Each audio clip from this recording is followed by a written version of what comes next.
I originally set out just to do an episode on Strike the Earth, the intro level music, but I realized that Shovel Knight has enough content to make 2 full episodes. Really, it has enough to do 5 episodes, but I whittled it down to 2. This episode will focus on the game in general, and the next will be on Strike the Earth, the first level music in the game. Shovel Knight is one of the best Kickstarter games to be released, and maybe the best retro-style game to ever be created. You see modern games, both by independent developers and big publishers, going for a retro feel in many genres, from RPG to platformer to shooter. But usually these games just use one element or another and not the complete package. Shovel Knight is not a homebrew NES game, and there are many feats that Shovel Knight performs that the NES just wasn't capable of. However, the story, aesthetics, controls, and most of all, the music, captures the feeling of NES platformers perfectly and improves upon them. It's very much like Mega Man and Castlevania with a down attack from DuckTales, but it's so much more than that. The setting has the same weirdness as a game out of Japan in the 80s, with theme nights, animal people, and fruit-animal hybrids. The art and animation are amazing, and it cheats a little bit with the color, but it stays true to the size of the pixels, just in widescreen. The gameplay has the right amount of challenge with potential for more challenge if the player chooses. The story is surprisingly heartfelt given the silliness of the game, and the dream sequences are legitimately beautiful. And of course, the element that brings everything together is the soundtrack. The game was composed mainly by Jake Kaufman, sometimes known as Vert on his other compositions, with a few tracks by Manami Matsume, the composer of the original Mega Man. Kaufman has worked on many other retro-style games with way-forward technologies, including Mighty Switch Force, Double Dragon Neon, DuckTales Remastered, and 2 of the Adventure Time games. He's also very active and got his start in the chiptune and remixing scenes, and his mastery of composing using NES limitations is apparent in Shovel Knight. The soundtrack uses, or more accurately emulates, the VRC-6 chip, which was developed by Konami in the late 80s. VRC-6 accomplishes several programming feats, but the importance here is that it adds 3 additional sound channels to the NES's stock 5. For review, the NES has 5 channels. 2 pulse or square channels, 1 triangle channel, 1 noise channel, and 1 sample channel. The VRC-6 chip adds 2 additional square channels and a sawtooth channel. This allows a total of 6 voices with a potential of a 7th on the sample channel.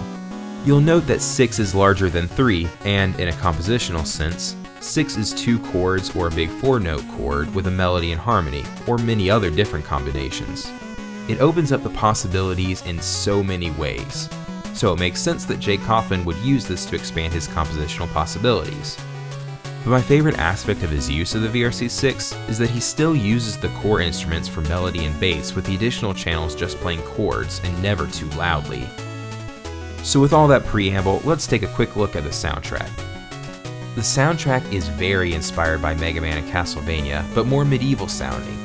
Next week is going to be all about the first level music, but the first song you hear in the game, after the Yacht Club Games jingle, is this.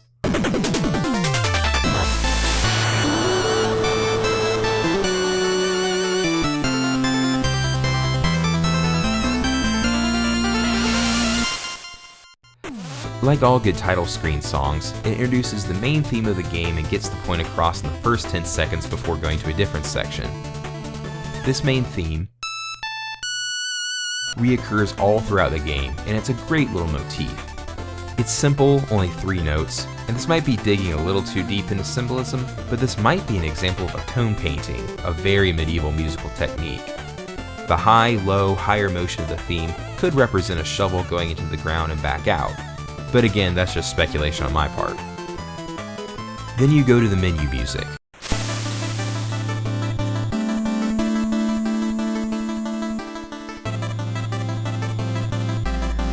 A recurring of the main theme is present there as well.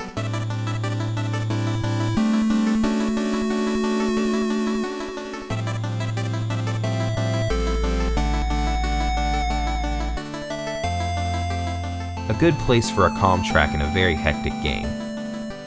Then the intro.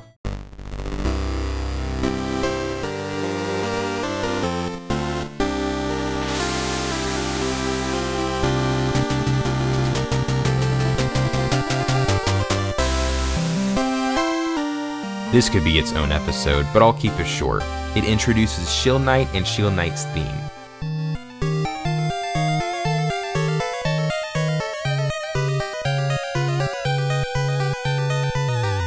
And then we go to the first level, but that's the next episode.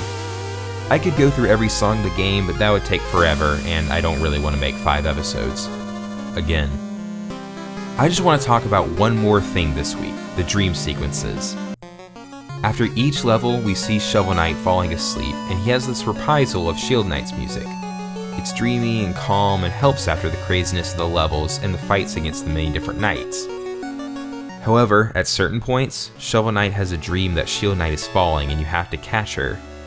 It's easy on the first encounter, but on the second and third, you have to fight off enemies from the different sets of levels you just completed.